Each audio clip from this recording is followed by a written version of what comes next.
Vous allez assister à un moment rare car unique. Le processus de création de Jean-Luc Courcoult, fondateur, auteur et metteur en scène de Royal Deluxe, l'une des plus célèbres compagnies de théâtre de rue de par le monde. Là. Donc, le cendrier, qu'on met en général pas collé par là. Un peu de quoi boire pour inventer des choses. Ça, c'est là. On a le briquet, le feu, là-dedans. Bon, ben voilà, et c'est tout confort. Hein. C'est classe à faire, là. Né de quelques bulles de savon et de champagne, l'un de ses derniers spectacles, la saga des géants, a réuni près de 20 millions de spectateurs dans 40 pays. Ça faisait un certain temps, peut-être, que je tentais de trouver un moyen. Comment raconter une histoire à une ville entière?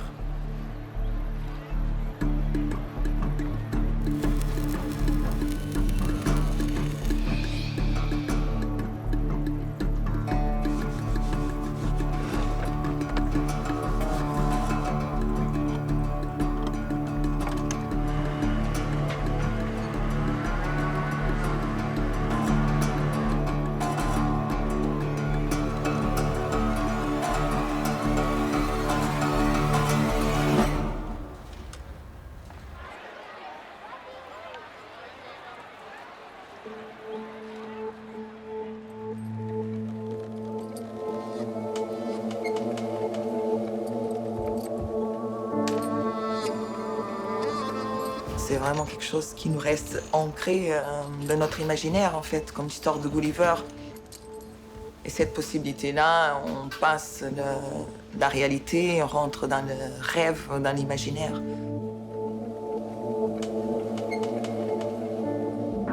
D'un seul coup, toute la ville est arrêtée. On est dans un moment intemporel. Toute la journée, je vais les suivre et puis je vais voir ce qui se passe.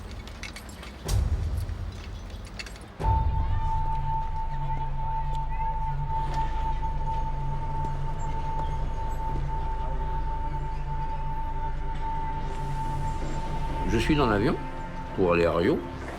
Et puis je suis à côté d'un Brésilien de Rio et qui parle français, qui m'explique l'hymne national du Brésil. Un géant éternellement couché. Je dis, mais si on faisait un géant?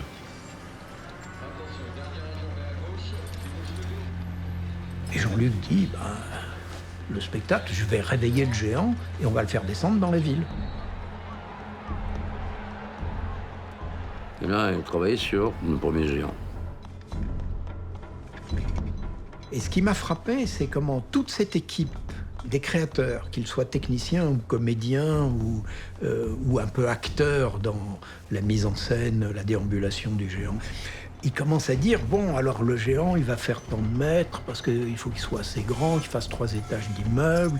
Et donc, pour bouger les yeux, il faudra qu'il y ait quelqu'un dans la tête qui va pouvoir bouger les yeux, et voilà. Il y a tout d'un coup un champ du possible qui est ouvert par la folie de l'image.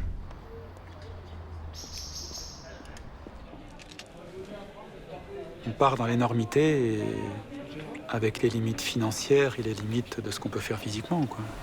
Et de la ville aussi. Tout n'est pas possible, évidemment. Donc c'est une façon d'expérimenter le gigantisme. Donc je découvrais le grand. Au même titre que lui, il découvrait le grand avec la construction des géants, donc c'était accessible. Hein. À l'époque de Totem, je crois qu'après, il m'a demandé de faire les sandales du géant que j'ai faites. Donc je m'occupais des accessoires du géant. Mais c'est vrai qu'au début, c'était assez hallucinant. On avait l'impression de vivre dans un rêve, quoi. Un truc qui était magique.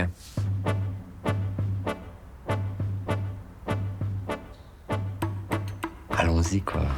Allons-y à fond. Puis faisons le plus de conneries possible, quoi. Les gens, depuis 10 ans, ont eu l'impression que le Royal, c'est que des géants. Il y a toujours eu des créations.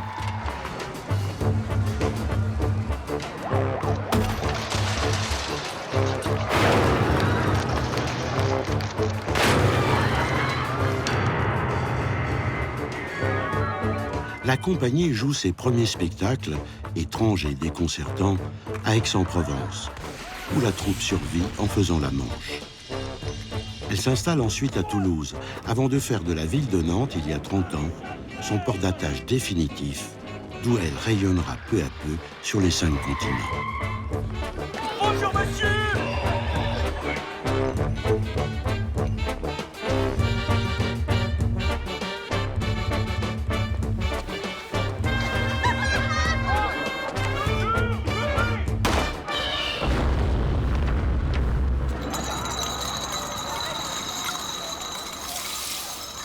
Je m'en fous, je laisse tomber, j'ai pas besoin de venir. Je viens juste à l'heure où on commence et je m'en vais juste après, terminé. Je l'ai fait ce soir. Mais tu peux Parce pas... qu'à ce moment-là, tu es trop fragile pour l'entendre. Mais nous sommes fragiles. Il peut faire peur, Jean-Luc. Parce que tu sais pas toujours comment il peut réagir. Qu'est-ce que je vis, moi? Tout le temps, à chaque seconde, j'ai le truc qui vibre. Dès qu'il y a un truc qui marche pas, putain, Bien j'ai sûr, envie de partir. Travailler avec Jean-Luc Courcoult, c'est comme être dans une montagne russe. Des fois, on s'envole, c'est super, et des fois, on s'écrase. C'est vrai qu'avec lui, tu sais jamais l'aventure qui va t'emmener, et puis il n'aime pas qu'on s'accommode. Donc, il nous provoque aussi pour aller toujours plus loin. On a 4 dates à faire. À Nantes, en plus. Effectivement, oui, il a une forme d'exigence. Et après, Mais c'est pas une exigence sur la réalisation d'un détail, c'est une exigence d'une dimension à atteindre. comment? T'as bien réagi comme il fallait. Et d'une profondeur et de... Même dans l'humour et la fantaisie que j'aime beaucoup elle.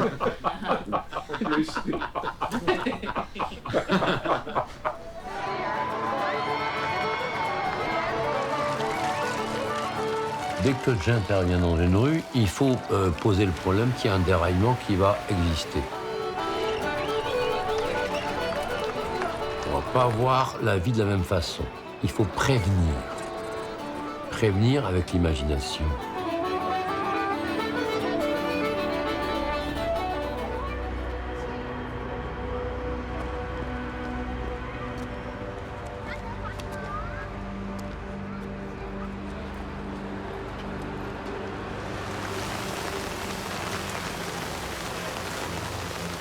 On surprend et on commence à bousculer un petit peu les choses, de façon à préparer les esprits à ce qui va arriver. Et c'est ce sas important, de passer d'un monde à l'autre.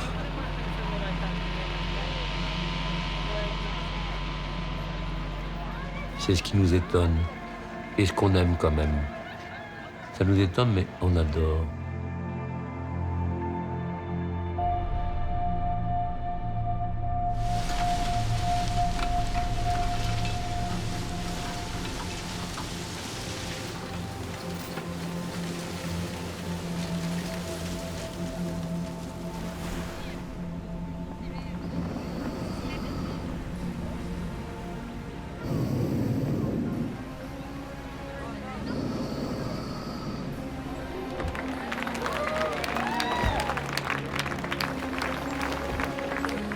Parfois El Campesino en Amérique latine, plus tard scaphandrier, détenteur des secrets du Titanic à Liverpool, ou encore Gulliver, retrouvé endormi sur une plage, le grand géant peut être le grand-père ou même l'oncle d'une petite géante, comme le père d'un petit géant noir. Cela dépend. C'était tout un enfer pour comment tirer sur les cordes, comment on donne les ordres et tout ça, comment ça marche. Voilà. C'est un vrai bateau à inventer en fait, quoi. Il y a un travail de répétition avant pour peaufiner le mouvement et essayer de retrouver des repères pour que ça fonctionne et qu'on retrouve cette fluidité. Plutôt on rectifie les choses qui ne vont pas, après on laisse les gens proposer et le faire. Ça sert à rien de donner du ballon et tout ça. Ah oui, parce que le vent, après, pour rattraper, c'est le bordel. Ouais, parce qu'il y a le vent. Donc après, du coup, t'es en avance. On ne tourne pas avec nos grutiers, donc les grutiers, c'est des locaux. Il faut apprendre à communiquer avec ces grutiers, et il faut qu'eux apprennent à manipuler un géant. D'ailleurs, c'est pas toujours évident de les intégrer. Il y en a qui ont du mal à comprendre qu'ils ne sont pas juste en train de déplacer une charge. Heureusement, en général, la magie opère et Ils se font vite embarquer par le truc.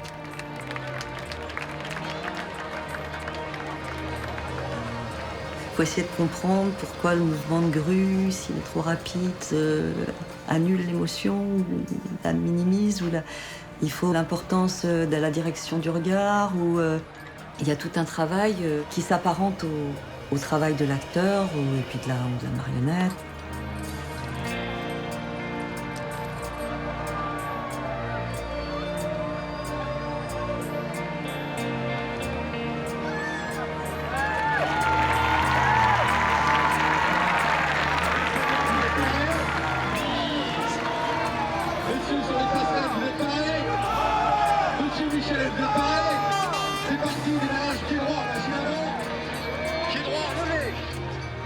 Les gens qui voient passer le géant, de loin, ils voient que le géant, puis quand ils se rapprochent, ils commencent à voir les détails, ils commencent à regarder les Lilliputiens.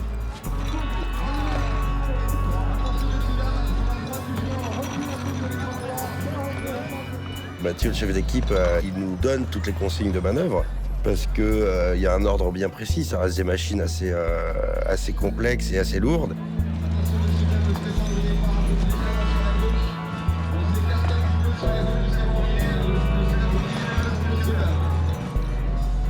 Moi, je suis aussi là pour leur redonner le rythme et pour essayer de relancer quand ça redescend un peu, parce que des fois, les marches sont longues. Donc, il y a des moments où ils fatiguent un peu, ça gueule moins, donc il faut essayer de relancer la machine.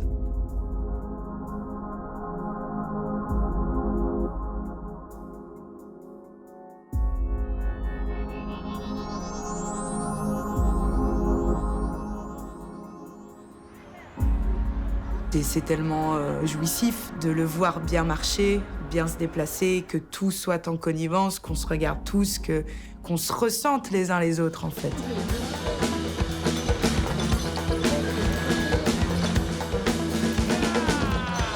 L'initiative de faire des chorégraphies dans les sauts, c'est les Lilliputiens. Après, le fait de gueuler, d'avoir une présence forte, ça, c'est Jean-Luc qui y tient. Et puis, il a raison, parce que ça apporte de l'énergie, quoi. Ce que j'adore en plein milieu de spectacle, quand on sent qu'on a tous une énergie qui nous monte, je commence à gueuler, à crier « Allez, on y va !» On s'en rend pas compte, mais vraiment, on force en fait sur notre corps. Moi, il y a eu des jours où je me suis complètement détruite le dos, les jambes, et à trop vouloir forcer. Voilà, petit coup, c'est doux, mais il ne faut pas rouler dessous la table. Les jeunes arrivent avec leur envie, avec l'envie de tout déboîter, mais comme nous, quand on avait leur âge, quoi. Et ils savent qu'ils sont pas n'importe où, ils sont royal de luxe.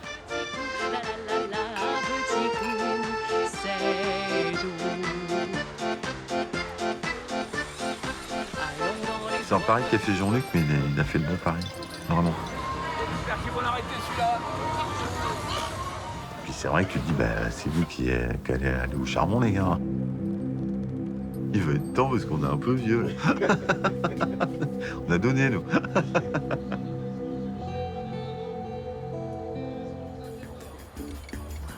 Ils savent qu'ils ne peuvent pas l'arrêter. Et que pour le public, c'est tellement important. Et ils sont comme une course de fond, seuls, à tirer sur les cordes. Mais il y a un équipage autour de toi. T'es pas seul quand même. Même ils sont crevés, ils tirent sur les cordes, il en reste encore 500 mètres à faire, ils n'en peuvent plus. Je sais, je vois. C'est pour ça que je marche comme ça, je viens autour de vous. Leur montrer, il faut qu'on y aille jusqu'au bout là. Et là, il y a autre chose qui se passe. Une autre dimension. Et que le public le ressent. Sans voir réellement les choses. Ce à bout de souffle là. Et qu'on continue quand même. On s'arrêtera pas.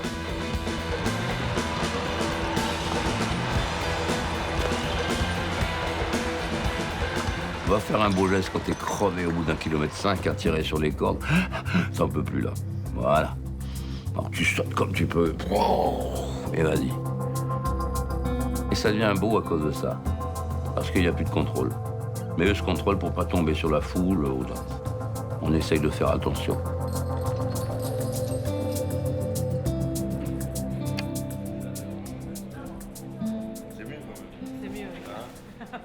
J'adore quand des jeunes gens ou des jeunes filles viennent essayer dans le stock et on voit je choisis un costume par rapport à leur taille.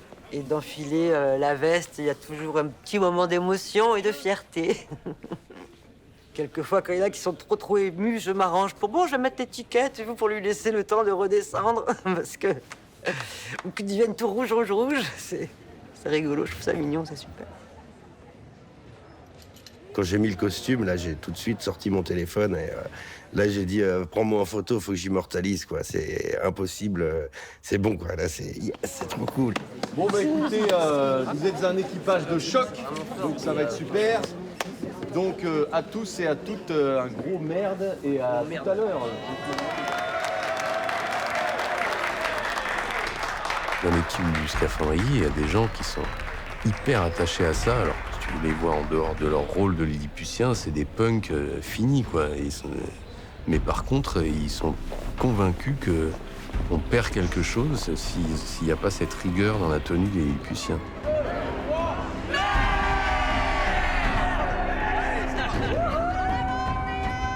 Ça te fait plaisir d'être beau et parce que c'est vraiment ça en fait les Lilliputiens, c'est vraiment être au service d'un géant.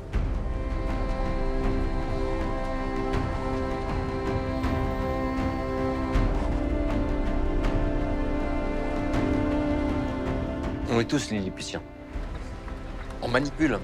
Il y en a qui vont manipuler des yeux, d'autres qui vont manipuler un bras, une tête, mais on manipule tous en fait, on est tous manipulateurs.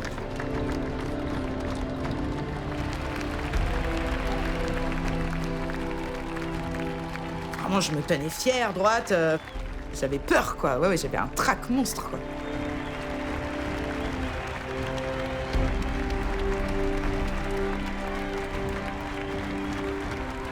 Quand on arrive sur une scène de réveil et que les gens t'attendent, ils te voient arriver tous en groupe comme ça et on se divise et on va tous à nos postes. Et ça commence, et là tu sens ce mouvement, d'ailleurs j'ai un frisson quand je le dis. T'as le public qui le ressent, qui nous voit et qui prend tout ça.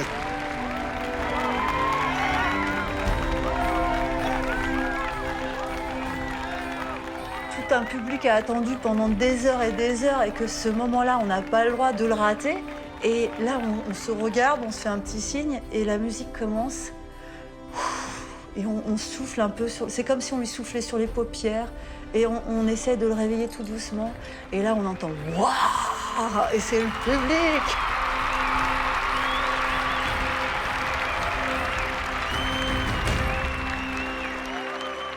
On retrouve quelqu'un qu'on a quitté il y a plus ou moins longtemps et qu'on aime. Alors qu'on aime, oui, d'affection, pas d'amour peut-être, mais d'une grande tendresse en tout cas. Une grande tendresse.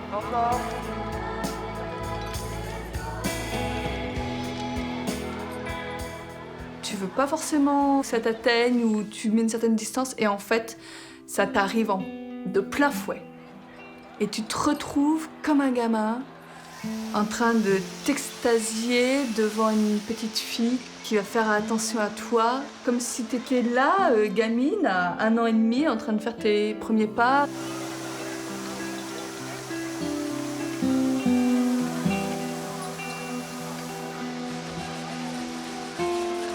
Le visage de la petite géante, le regard, un regard profond. Elle a un mystère, elle a un visage très nu, j'allais dire. Comme un écran où l'imaginaire peut se projeter. Fille, ou parfois nièce du grand géant, cette petite géante peut être aussi une orpheline. C'est selon l'histoire que l'on racontera dans telle ou telle ville.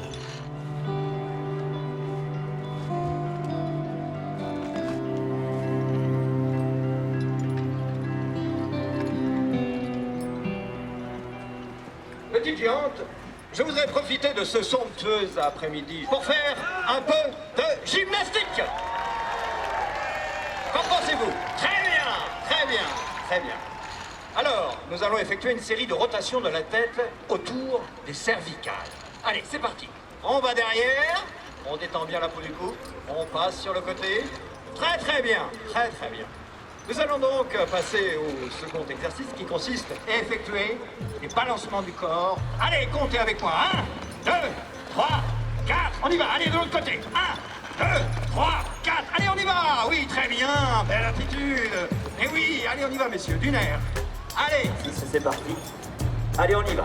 Et 1, et 2, et 3, et 4, et 5, et 6, et 7, et 8, et 9, et 10, et on remonte. Et 1, et 2. Quand on a créé La Petite Géante, je pense que c'est Susanna qui a commencé à... C'est la première fois que c'était une fille qui dirigeait un géant.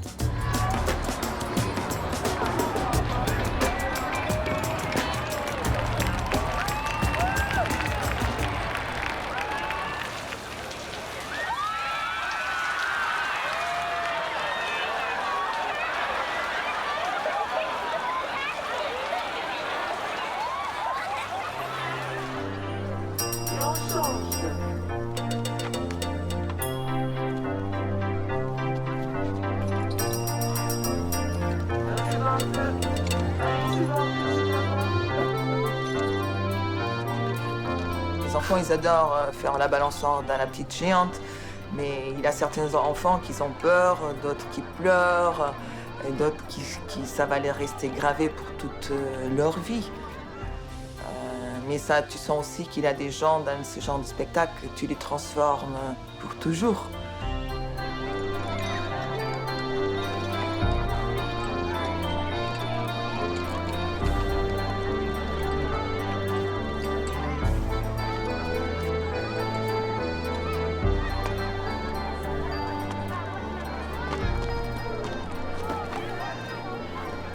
Comment on va faire aujourd'hui? Qu'est-ce qui va se passer à ton avis? C'est que les chiens vont réveiller la géante. It is joint, but I don't know.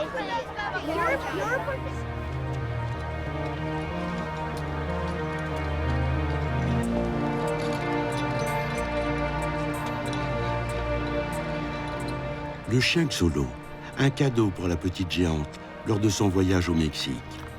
Il est à l'image d'une divinité canine mexicaine, sans poils, qui réchauffait les Indiens la nuit et les accompagnait vers le paradis des Aztèques. Ça, le cholo, je veux que ses narines bougent. Tu vois, je veux les voir bouger, il faut que la langue elle se retire, la bouche comme ça, tous les détails sont donnés. Ensuite, on en est aux vérifications pour savoir si ça fonctionne ou pas. Là, on tente pour la première fois de le faire marcher, voilà. Et là, on se rend compte que ça marche pas très bien, il faut changer telle histoire et tout ça. Et là, tout se transforme de nouveau. Les 4 pattes, c'est pas pareil. Laquelle tu fais en premier, laquelle en deuxième, laquelle en troisième. Et s'il court, c'est pas pareil du tout. Donc, oulala. Ah, tel pour le Marilou, tel autre, tout ça. On me dit, ouais, mais la mécanique n'était pas faite pour. Et puis, on change la mécanique. Et ça devient des nuits folles, quoi. Les gens, ils dorment pas. Ils démontent, ils remontent un autre truc. Et le lendemain, allez, on y va. Allez, ça va mieux. Non, il y a un vrai dépassement, hein. C'est pas du repos.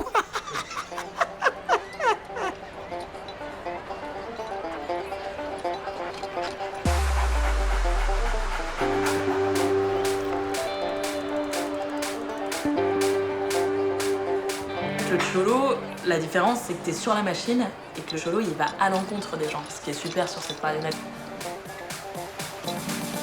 Les courses, là, quand tu pars, tu fais des runs et on court, et tu vois le chien courir, là, et tu mets 15 mètres en 2 secondes.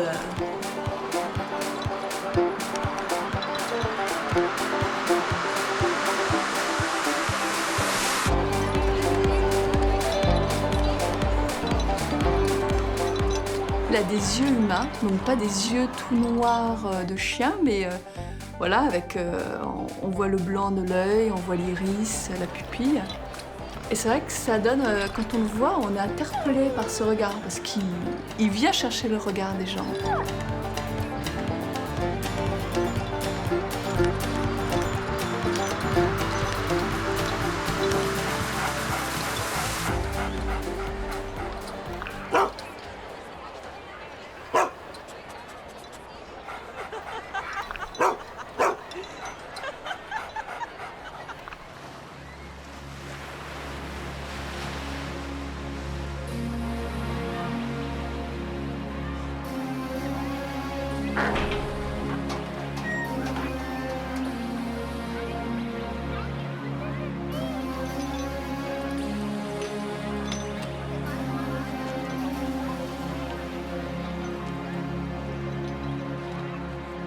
Le petit géant noir est né au Cameroun, lors d'une résidence de la troupe en Afrique. Au Havre, Jean-Luc a voulu qu'on le retrouve dans un container, porté par les flots, échoué sur le rivage. Comme tu es africain, il donne la vie à un bout de bois. J'adorais cette phrase-là. Il donne la vie à un bout de bois.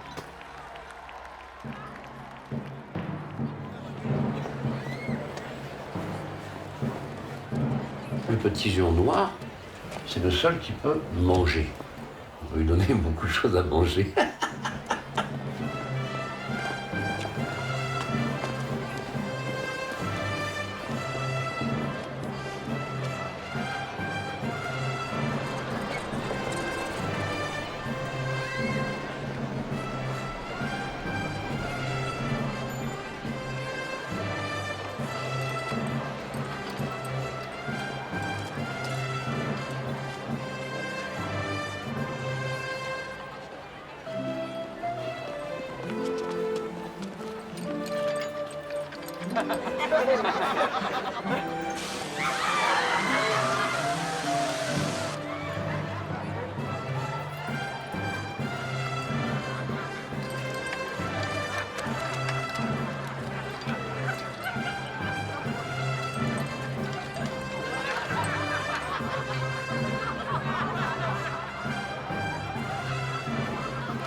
La fumée, tu l'allumes quand? Tu peux l'allumer en... Tu préfères pendant? On l'allume pendant? Ouais, pendant, parce que le départ, ça va. Ouais, ouais. Et On l'allume, c'est mieux après que vous avez fait un tour. Ouais. Ok, on l'allume après. Tu vois, comme ça, le départ, il est bon. Le chef d'équipe, Alfred Meubauer, donne ses ordres. Et voici les Ferrari, grande triomphatrice de l'année dernière. L'unique Talbot porte les espoirs de la France.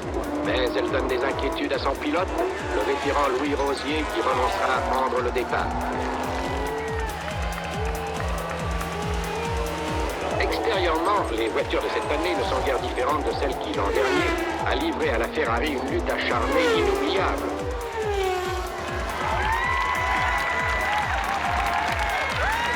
Attention, arrêt au centre.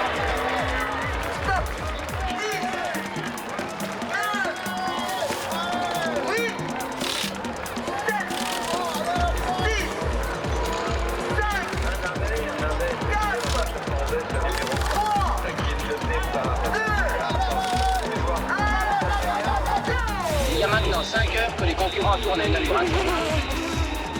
engagé dans l'épreuve, la Jaguar victorieuse à Sebring et une Cunningham à moteur Mayer-Drake.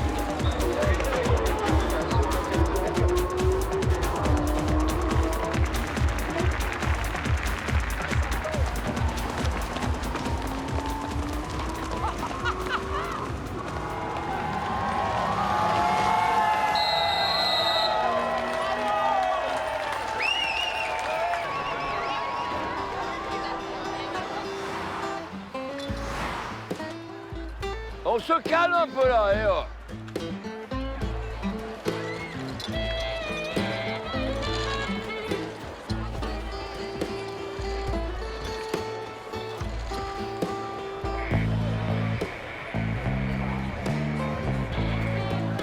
Le budget sécurité, c'est bien énorme, quoi, tu vois.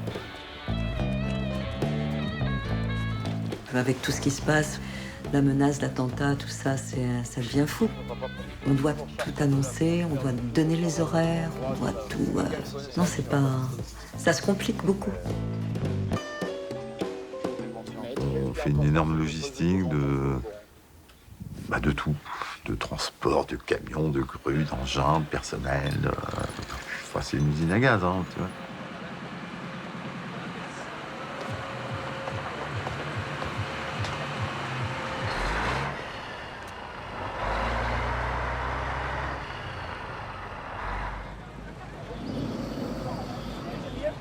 Mettez pas 3 heures, il faut qu'on installe maintenant le SCAF derrière là-bas.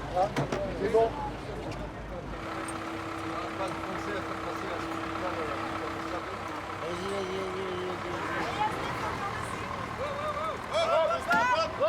Comme tous les gens me posent cette question, mais ils viennent d'où les géants? Ils viennent d'où les géants? Ils viennent d'où? Je dis, ben là, il faudrait faire une réponse quand même.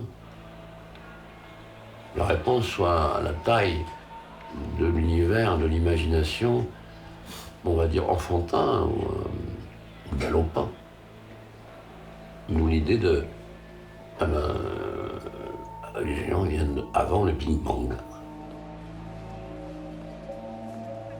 Comme c'est une zone inconnue totale, que personne ne pourra mettre les pieds là-dedans, c'est l'espace.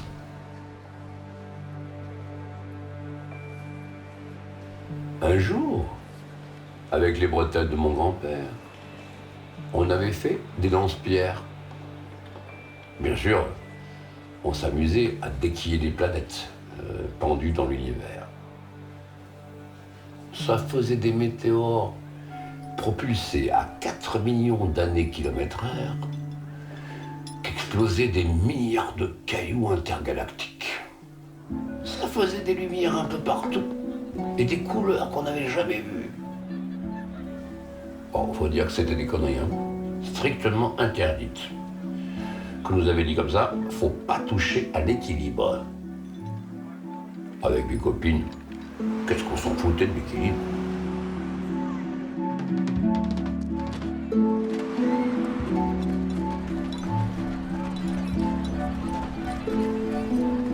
Et tout le monde est venu nous observer et voir le résultat. Ils n'ont rien dit. Mais le lendemain, qu'est-ce qu'on s'est fait engueuler? Ça a pas arrêté toute la journée. Et le soir, alors que je pleurais sous la couverture, mon grand-père est venu. Il a dit tranquillement, « Ma petite, vous n'avez pas brisé totalement le caillou. Vous avez tué les dinosaures. Et finalement, avec nos bêtises, on avait créé l'homme et la femme. »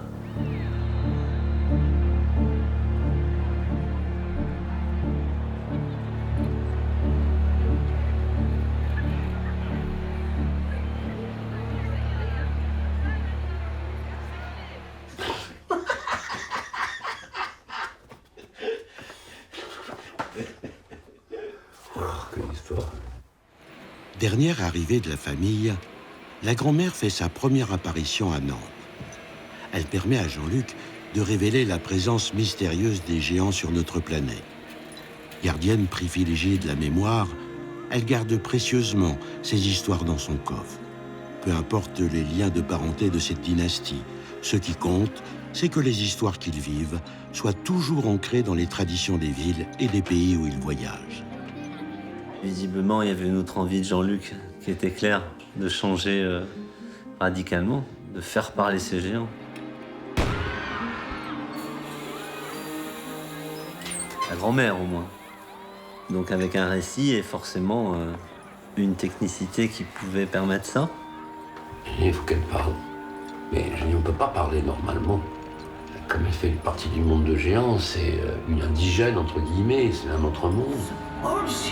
Orsis, Leonardo Vinci, Pearl Atwood Fashion Stage One. Cette cathédrale fut édifiée près de Rome. Il faut qu'elle ait un langage très spécial. Et pour ça, ça veut dire que c'est un langage très spécial. Il faudra un interprète. And some exploded, projecting strips of carcass against the wall.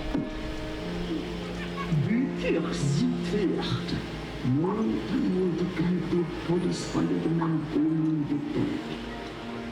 Et Jean-Michel a proposé à Jean-Luc de faire un visage plus articulé, avec des matériaux de synthèse, avec une mâchoire qui est plus mobile que les autres géants, avec des mains plus mobiles aussi.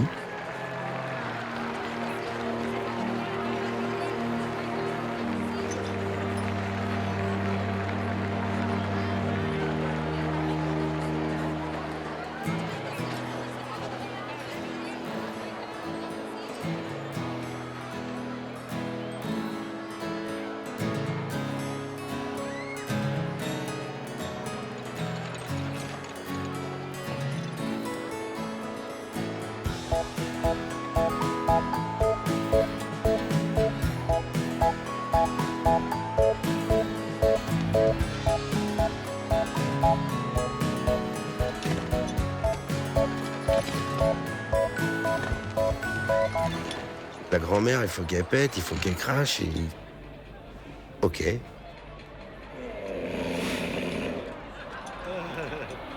Ça reste une image demandée par Jean-Luc et on suit le projet de Jean-Luc. Messieurs, monsieur Sylvain, la place est vide. Récupération de la flasque.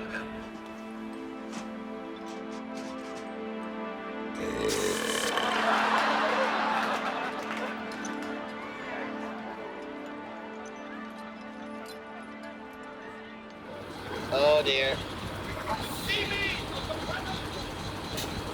Tu me vois pas là avec mon truc vert là? C'est quoi leur truc là? Tout le monde me voit là. C'est bon? C'est quoi ces règles de la con là? Quand il est avec une équipe de 130 personnes, il a son stress, il a un stress qui est à la mesure des géants, à la mesure d'une ville. Donc, puis comme c'est l'artiste, il supporte pas les réalités, on va dire, administratives, politiques, parce que voilà. Ils stoppent tout. Sans arrêt. On ne peut rien faire. Hier, on a passé la journée entière à pas pouvoir sortir ce putain de truc. Il n'y avait pas de chili anti... Non, c'était interdit. Jusqu'où on va aller comme ça? Je crois que la colère, c'est quelque chose qu'on ne sait pas entendre parfois. Ça sort quand on n'est pas compris et quand il y a une espèce d'injustice, donc la colère arrive. Je vais comme on est de la merde à travailler comme ça, avec des gens qui ne sont pas capables de prendre des décisions, avec un festival qui n'arrête pas de dire oui, non, c'est pas possible. C'est quoi cette histoire? On ne recadre pas 5 personnes, il faut recadrer 120 personnes. D'où les coups de gueule, parfois.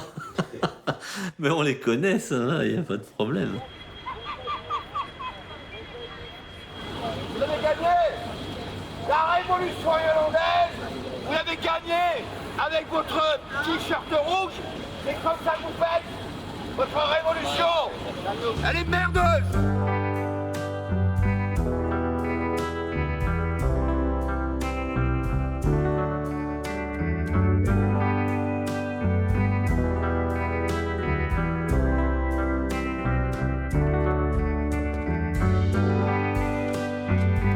Je suis vachement fier, parce que tu fais le saut de la grand-mère.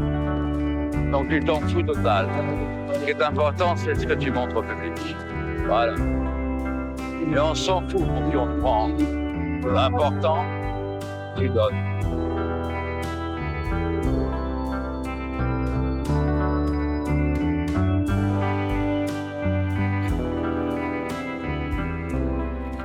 Quand je construis un bateau ou un fauteuil, je suis avec le fauteuil, en spectacle. En général, ça marche bien, mais quand même, on a toujours peur, plus ou moins, de la panne. Elle arrive, forcément. Mais toujours, on s'en débrouille, quoi. C'est jamais arrivé qu'on n'a pas réussi à réparer, quoi.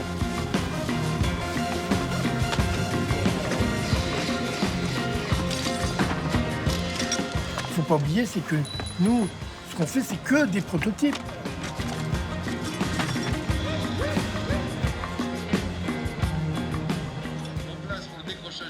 Que les yeux ne fonctionnent pas, que la bouche ne fonctionne pas, que la respiration ne fonctionne pas. Pour moi, c'était quelque chose qui était insupportable.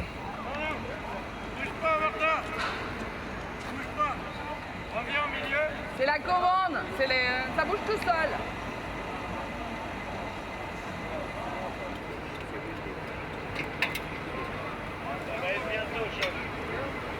Je suis devenu le spécialiste des yeux et de la respiration des géants.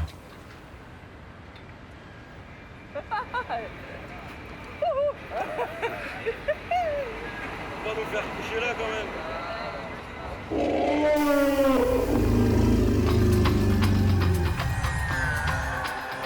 L'éléphant était tellement complexe à manœuvrer, je sais plus combien, 40 tonnes, quelque chose comme ça, qu'il fallait une machinerie interne.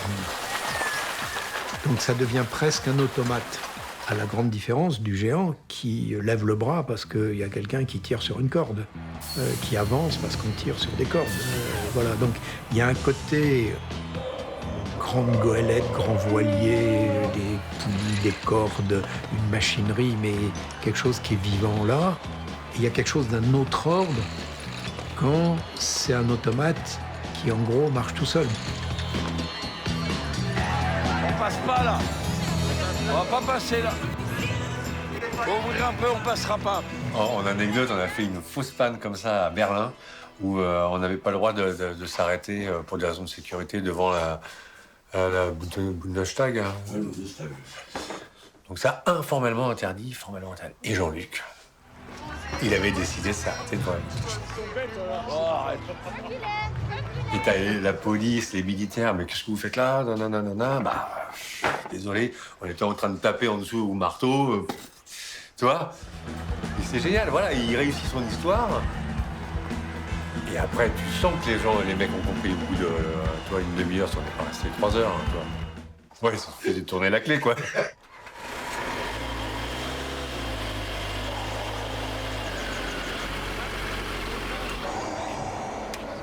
C'est même plus une marionnette, t'es au service du géant.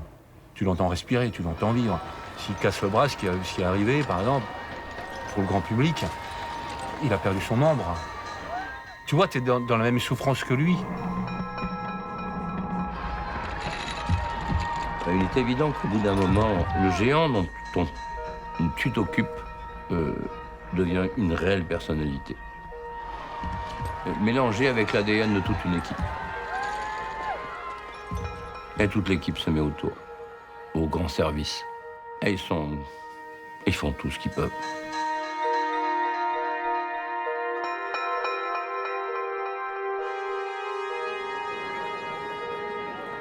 Il y a du respect, il y a de l'admiration. C'est quand même des personnes exceptionnelles, les géants. Il n'y en a pas beaucoup comme eux. Hein. Et quand on est devant le géant, en tout cas, moi j'ai l'impression que c'est ça aussi. Il faut que je sente dans quel état il est.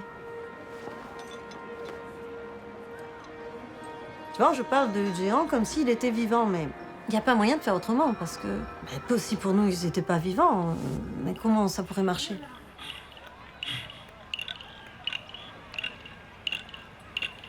En Australie, il y a eu toute une scène avec les aborigènes qui rencontraient les géants. Quand ils s'adressaient aux géants, quand ils leur faisaient la cérémonie de bienvenue, ils n'étaient pas en spectacle. Ils s'adressaient vraiment aux géants. Nous,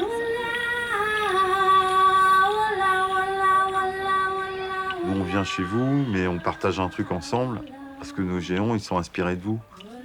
Ils ont une histoire avec vous.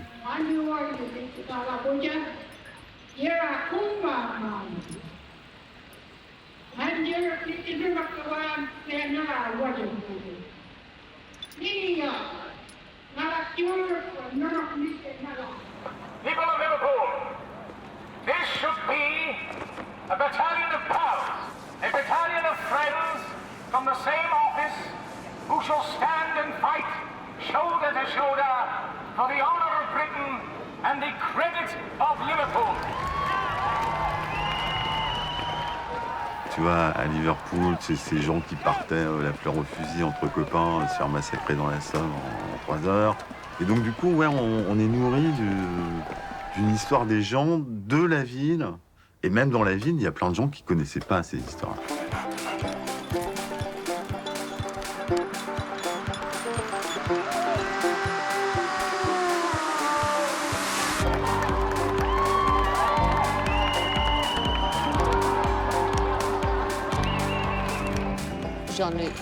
Jean-Luc croit en la narration. Il croit très fortement que les gens peuvent ressentir le spectacle et suivre son histoire. Pour nous, à Liverpool, la ville aussi a un très grand cœur. Vous savez, nous avons une banlieue avec des gens très pauvres, qui n'ont pas les moyens d'aller au musée, au théâtre, à l'opéra. Alors, nous avons emmené les géants dans le quartier d'Everton. Les gens sont venus voir ce spectacle. Et les géants les ont amenés à un endroit différent dans leur tête et dans leur cœur. Royal Deluxe s'adresse à tout le monde. Ils savent nous faire partager leurs émotions. Jean-Luc nous apporte cela.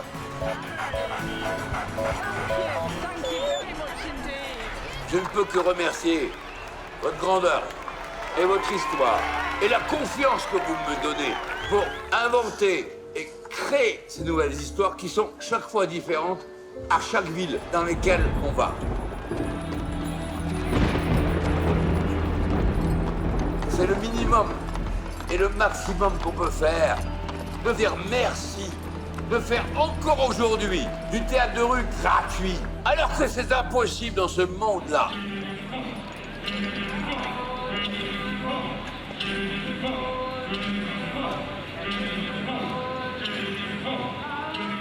Le moment où la scène se termine, où on endort, mettons, un géant et que les musiciens s'en vont,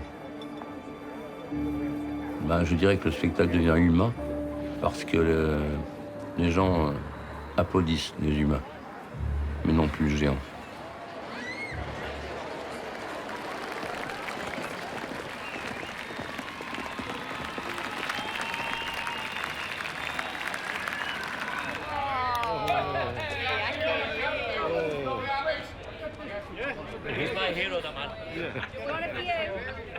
La première journée, c'est quand même l'apparition. Et tout le monde est au courant, mais il faut quand même que le bouche-oreille fonctionne. Dans les troquets, ah, tu sais pas ce qui est arrivé, il y a un truc qui vient, voilà. Et après, le deuxième jour, les gens y viennent, et là, se passe une histoire, et enfin, tu peux finir ton histoire le troisième jour, pour en faire un départ.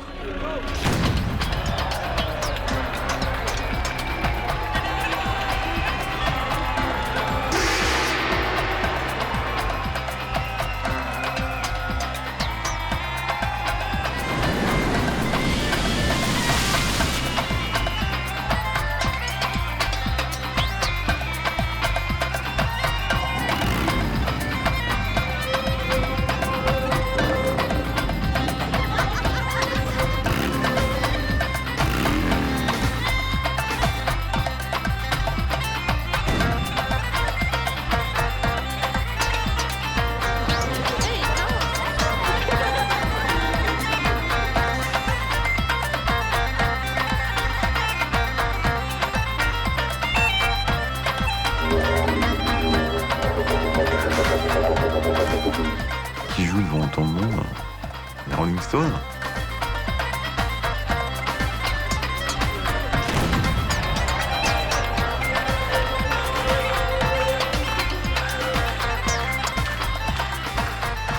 Ah, mais cette chance de faire ces spectacles incroyables. Merci de m'avoir fait vivre ça, quoi. Moi, je suis un vénard. Hein. D'avoir vécu tant d'émotions, tant de spectacles incroyables, d'avoir vu tant de monde dans ma vie, tant de pays, et d'avoir appris tant de choses aussi.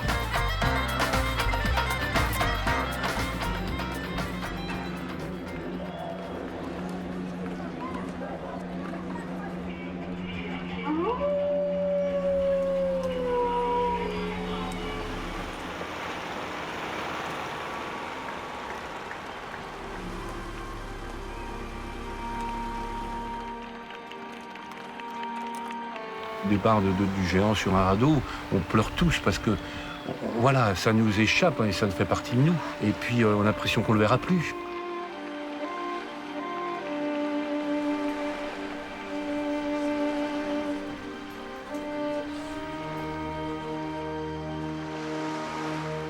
Des fois, on est très désespéré après une représentation parce qu'on joue notre vie un peu, quoi. On a conscience que c'est un moment unique qu'on donne aux gens et si on le rate, c'est terrible.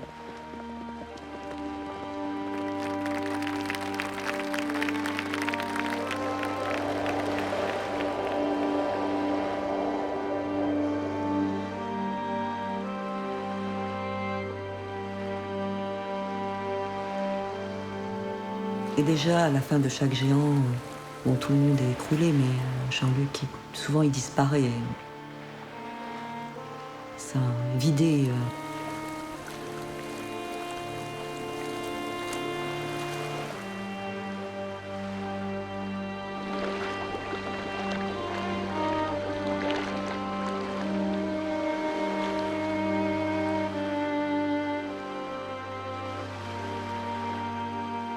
Non, la solitude, c'est rentrer dans un puits que il n'y a pas de fond. Et ça s'arrête pas. Et tu tombes dedans. Il n'y a même pas un étage pour t'arrêter. Ça continue.